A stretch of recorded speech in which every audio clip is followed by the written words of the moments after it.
ನೀವು ನಮ್ಮ ಸಮುದಾಯದ ಮುಖಂಡರುಗಳನ್ನೆಲ್ಲ ಒಟ್ಟಿಗೆ ಸೇರಿಸಬೇಕು. ಇವತ್ತಿನ ಪರಿಸ್ಥಿತಿಯಲ್ಲಿ ಪರಿಶಿಷ್ಟ ಜಾತಿಗೆ ಸೇರಿದಂತ ಸಮುದಾಯ ಎಲ್ಲ ಕರ್ನಾಟಕದಲ್ಲಿ ಛಿದ್ರ ಆಗಿದ್ದಾವೆ. ಆದರೆ ಛಲವಾದಿ ಸಮುದಾಯ ನಾವಾದರೂ ಹೇಳಬೇಕಾಗ್ತದೆ ಒಂದು ಮಾತನ್ನ ಈ ಸಂದರ್ಭದಲ್ಲಿ. ಅದಕ್ಕಾಗಿ ನೀವು ಆಯೋಜನೆ ಮಾಡಬೇಕು ಅಂತೇಳಿ ನಾನು ಕೇಳಬೇಕು. ಆಗ ಇಲ್ಲ ನೀವು ಬಂದ್ಬಿಡಿ ಡಾಕ್ಟ್ರು, ನೀವು ಬನ್ನಿ ಅಂತ ಹೇಳಿ ಅವರು ನಮಗೆ ಪರ್ಮಿಷನ್ ಕೊಟ್ಟಿದ್ದಾರೆ. ಅದಕ್ಕಾಗಿ ಬಂದಿದ್ದೇವೆ ಇಲ್ವಾ? ಮತ್ತು ಎರಡನೇದು, ಈ ಸಂದರ್ಭದಲ್ಲಿ ನಮ್ಮ ಕರ್ತವ್ಯ ಮತ್ತು ಗೌರವ ಸನ್ಮಾನ್ಯ ದಿವಂಗತ ಬಸವಲಿಂಗಪ್ಪನವ್ರನ್ನ ನಾನಿವತ್ತು ನೆನೆಸ್ಕೊಳ್ಳೇಬೇಕು. ಇಡೀ ರಾಜ್ಯದಲ್ಲಿ ಹೆಸರು ಮಾಡೋದಲ್ಲ, ಈ ರಾಜ್ಯದಲ್ಲಿ ಗೌರವವನ್ನು ಸಂಪಾದನೆ ಮಾಡಿ ನಮ್ಮೆಲ್ಲರಿಗೂ ಕೊಟ್ಟಂತ ಬಸವಲಿಂಗಪ್ಪನವರು ಮತ್ತು ಅವರ ಜೊತೆಯಾಗಿ ದಿವಂಗತ ರಂಗನಾಥ್ ಅವರು ನಮಗೆ ಎರಡು ಕಣ್ಣುಗಳ ರೀತಿಯಲ್ಲಿ ಆ ಸಂದರ್ಭದಲ್ಲಿ ಹೋರಾಟ ಮಾಡಿ, ಅವತ್ಯಾವ ಲೆಫ್ಟು ಇಲ್ಲ ರೈಟು ಇಲ್ಲ, ಒಂದೇ ಪರಿಶಿಷ್ಟ ಜಾತಿಗೆ ಸೇರಿದಂತ ಸಮುದಾಯಗಳಿಗೆ ಒಂದು ಧೈರ್ಯವನ್ನ ತಂದುಕೊಟ್ಟಿದ್ದು ಯಾರಾದರೂ ಇದ್ರೆ ಅದು ಬಸವಲಿಂಗಪ್ಪನವರು, ರಂಗನಾಥ್ ಅವರು. ಅದು ಈ ಭಾಗದವರು ಅಂತ ಹೇಳಿ, ಮಧ್ಯ ಕರ್ನಾಟಕ ಅಂತ ಹೇಳಿ ನೀವೇನ್ ಹೇಳಿದ್ರಿ, ನಮ್ಗೆ ಲೀಡರ್ಶಿಪ್ ಹೋಗ್ಬಿಟ್ಟಿದೆ ಅಂತ. ಲೀಡರ್ಶಿಪ್ ತಗೋಬೇಕು. ಲೀಡರ್ಶಿಪ್ ಸುಮ್ಮನೆ ಹೆಂಗ ಸರ್ಟಿಫಿಕೇಟ್ ಕೊಡೋದಿಲ್ಲ, ಈಗ ಕೊಟ್ರಲ್ಲ ಹಂಗೆ. ಲೀಡರ್ಶಿಪ್ ಅನ್ನ ತಗೋಬೇಕು ನೀವು. ಮಧ್ಯ ಕರ್ನಾಟಕದಲ್ಲಿ ಇರ್ತಕ್ಕಂಥ ಮುಖಂಡರುಗಳು, ನಮ್ಮ ಸಮುದಾಯಗಳಲ್ಲಿ ಇರ್ತಕ್ಕಂಥ ಮುಖಂಡರುಗಳು ಲೀಡರ್ಶಿಪ್ ಅನ್ನ ಕೈಗೆ ಎತ್ಕೋಬೇಕು. ನಾನು ಕಳೆದ ಬಾರಿ ಬಂದಾಗ ಹೇಳಿದೆ, ನೀವು ಯಾರಿಗೂ ಅಡಿಯಾಳುಗಳಲ್ಲ, ಯಾರಿಗೂ ಅಡಿಯಾಳುಗಳಲ್ಲ. ನೀವು ಬಾಬಾ ಸಾಹೇಬ್ ಅಂಬೇಡ್ಕರ್ ಅವರು ಶಕ್ತಿಯನ್ನು ಕೊಟ್ಟಿದ್ದಾರೆ, ನಿಮಗೆ ಧೈರ್ಯ ಕೊಟ್ಟಿದ್ದಾರೆ, ಸ್ವಾಭಿಮಾನ ಕೊಟ್ಟಿದ್ದಾರೆ. ಆ ಸ್ವಾಭಿಮಾನದ ಸಂಕೇತವಾಗಿ ನೀವು ಲೀಡರ್ಶಿಪ್ ಅನ್ನ ತಗೊಳ್ಬೇಕು ಅಂತ ಹೇಳಿ ನಾನು ಕಳೆದ ಬಾರಿ ಬಂದಾಗ ಹೇಳಿದ್ದೇನೆ. ನಮ್ದು ಸಹಾಯ ಇದ್ದೇ ಇರುತ್ತೆ. ನಾನಾಗ್ಲಿ, ಡಾಕ್ಟರ್ ಮಹದೇವಪ್ಪನವರಾಗ್ಲಿ, ನಮ್ಮ ಶಾಸಕರುಗಳಲ್ಲಾಗ್ಲಿ, ಯಾವುದೇ ಸಂದರ್ಭದಲ್ಲಿ ನೀವು ನಮ್ಮನ್ನ ಕರೆದಾಗ ಬರೋದಕ್ಕೆ ನಾವು ತಯಾರಾಗಿದ್ದೀವಿ ಅಂತಕ್ಕಂಥ ಮಾತನ್ನು ಹೇಳ್ತೇವೆ. ಹಾಗಾಗಿ ಇವತ್ತು ಡಾಕ್ಟರ್ ಮಹದೇವಪ್ಪನವರು ವಿವರವಾಗಿ ಹೇಳಿದ್ದಾರೆ. ಬಾಬಾ ಸಾಹೇಬ್ ಅಂಬೇಡ್ಕರ್ ಅವರ ನೀತಿ ನಿಯಮಗಳನ್ನ ಇಡೀ ಪ್ರಪಂಚ ಮೆಚ್ಚಿಕೊಂಡಿದೆ. ಸಮಾನತೆಯನ್ನ ಪ್ರತಿಪಾದಿಸಿದಂತ ಬಾಬಾ ಸಾಹೇಬ್ ಅಂಬೇಡ್ಕರ್ ಅವರನ್ನ ಪ್ರಪಂಚ ಗುರುತಿಸಿದೆ, ನಾವು ಗುರುತಿಸೋದಲ್ಲ. ಯಾರಿಗಾದ್ರೂ ಹೈಯೆಸ್ಟ್ ಪ್ರತಿಮೆಗಳು ಪ್ರಪಂಚದಲ್ಲಿ ಇಟ್ಟಿದ್ರೆ ಅದು ಬಾಬಾ ಸಾಹೇಬ್ ಅಂಬೇಡ್ಕರ್ ಅವರು.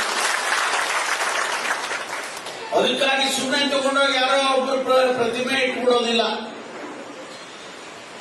ಇವತ್ತು ಕೊಲಂಬಿಯಾ ವಿಶ್ವವಿದ್ಯಾನಿಲಯದಲ್ಲಿ ಅಂಬೇಡ್ಕರ್ ಚೇರ್ ಅನ್ನು ಸ್ಥಾಪನೆ ಮಾಡಿದ್ದಾರೆ.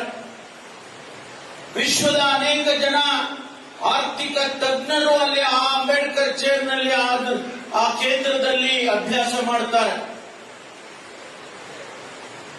ಕಿಂಗ್ಸ್ ಕಾಲೇಜಿನಲ್ಲಿ, ಲಂಡನ್ ನಲ್ಲಿ ವ್ಯಾಸಂಗ ಮಾಡುವಂತಹ ಸಂದರ್ಭದಲ್ಲಿ ಇವತ್ತು ಕೂಡ ಬಾಬಾ ಸಾಹೇಬ್ ಅಂಬೇಡ್ಕರ್ ಅವರನ್ನ ನೆನೆಸಿಕೊಳ್ತಕ್ಕಂಥ ಜನಗಳಿದ್ದಾರೆ.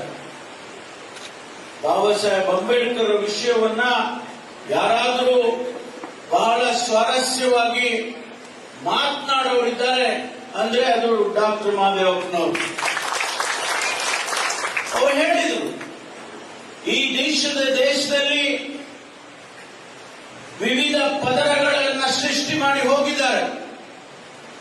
ವರ್ಣಾಶ್ರಮ ಧರ್ಮವನ್ನು ಪ್ರತಿಪಾದನೆ ಮಾಡಿ ನಮ್ಮನ್ನ ಹೊಡೆದು ಆಳಿ ಇವತ್ತಿಗೂ ಕೂಡ ಅದು ನಡೀತಾ ಇದೆ ಅನ್ನೋದನ್ನ ಬಹಳ ಸ್ವಾರಸ್ಯವಾಗಿ ಹೇಳಿದರು. ಇದು ಬದಲಾಗಬೇಕು, ಭಾರತ ಬದಲಾಗಬೇಕು. ಅದಕ್ಕಾಗಿ ನಮ್ಮ ಹೋರಾಟಗಳು ನಡೀಬೇಕು. ಯಾರು ನಾವು ಶಾಸಕರಿದ್ದೇವೆ, ಮಂತ್ರಿಗಳಿದ್ದೇವೆ, ಅವರು ಅಷ್ಟೇ ಉದ್ಧಾರ ಆದರೆ ಸಾಲೋದಿಲ್ಲ. ಆ ಗುಡಿಸಿನಲ್ಲಿ ಇರ್ತಕ್ಕಂಥ ವ್ಯಕ್ತಿ ಅವರ ಜೀವನ ಉತ್ತಮ ಆದ್ರೆ ಮಾತ್ರ ಅದು ಬಾಬಾ ಸಾಹೇಬ್ ಅಂಬೇಡ್ಕರ್ ಅವರಿಗೆ ನಾವು ಕೊಟ್ಟಂತ ಗೌರವ ಆಗುತ್ತೆ.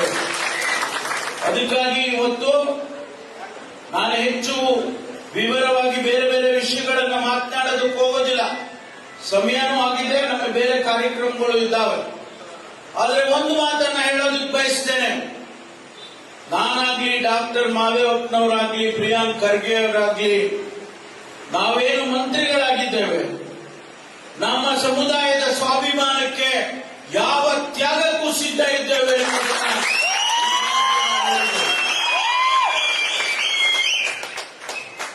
ಇವತ್ತು ಒಂದೇ ಒಂದು ಸೆಂಟೆನ್ಸ್ ನಲ್ಲಿ ಹೇಳ್ತೇನೆ, ಹೆಚ್ಚಿಗೆ ಹೇಳೋದಿಲ್ಲ. ನಮ್ಮ ಶಕ್ತಿ 24.1% ಇತ್ತು. ಪಿತೂರಿ ಮಾಡಿ ನಮ್ಮನ್ನ ಹೊಡೆದು ಇವತ್ತು 6.65 ಇಳಿಸಿದ್ದಾರೆ. ಇದು ಆಗಬಾರ್ದಾಗಿತ್ತು. ದುರ್ದೈವದ ಸಂಗತಿ, ಪರಿಶಿಷ್ಟ ಜಾತಿಯನ್ನ ಹೊಡೆದು ಚಿತ್ರ ಮಾಡ್ತಕ್ಕಂಥ ಕೆಲಸವನ್ನ ಭಾರತೀಯ ಜನತಾ ಪಾರ್ಟಿಯವರು ಮಾಡಿದ್ದಾರೆ. ಅರ್ಥ ಮಾಡ್ಕೋಬೇಕು. ನಾವು ಹೇಗೆ ಬಾಳ್ಬೇಕು ಮುಂದಿನ ದಿನಗಳಲ್ಲಿ ಅನ್ನೋದನ್ನ ನಾವು ಅರ್ಥ ಮಾಡ್ಕೋಬೇಕು. ಅದಕ್ಕಾಗಿ ಇವತ್ತು ನಾನು ತಮ್ಮಲ್ಲಿ ಛಲವಾದಿ ಸಮುದಾಯದವರನ್ನ ಕೇಳೋದಕ್ಕೆ ಬಂದಿದ್ದೇನೆ. ನೀವು ಒಗ್ಗಟ್ಟಾಗಿರ್ಬೇಕು. ಯಾರೋ ಬಂದು ಹೇಳಬಹುದು ನಿಮಗೆ, ಆದ್ರೆ ಯಾರ ಮಾತನ್ನು ಕೂಡ ನೀವು ಕೂಡದು ನಮ್ಮ ಸಮುದಾಯ ಒಗ್ಗಟ್ಟಾಗಿ ಇರಲೇಬೇಕು ಅನ್ನುವಂತ ಮಾತನ್ನ ಹೇಳೋದಕ್ಕೆ ಬರ್ತೇನೆ. ಬಾಬಾ ಸಾಹೇಬ್ ಅಂಬೇಡ್ಕರ್ ಅವರಿಗೆ ಅವಮಾನ ಮಾಡಿದ್ರೆ ಸಹಿಸ್ತೀರಾ? ನೀವು ಸಹಿಸ್ತೀರೇನ್ರಿ? ಆ ಕಿಚ್ಚು ನಿಮ್ಮಲ್ಲಿ ಪ್ರತಿಯೊಬ್ಬರಿಗೂ ಬರಬೇಕು.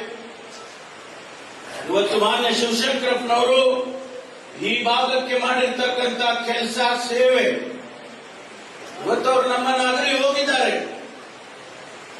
ಅವರು ವಯಸ್ಸಾಯ್ತು, ಅವರು ಭಗವಂತ ಅವರಿಗೆ ಅಷ್ಟೇ ಆಯಸ್ಸು ಅಂತ ಹೇಳಿ ಕರ್ಕೊಂಡ.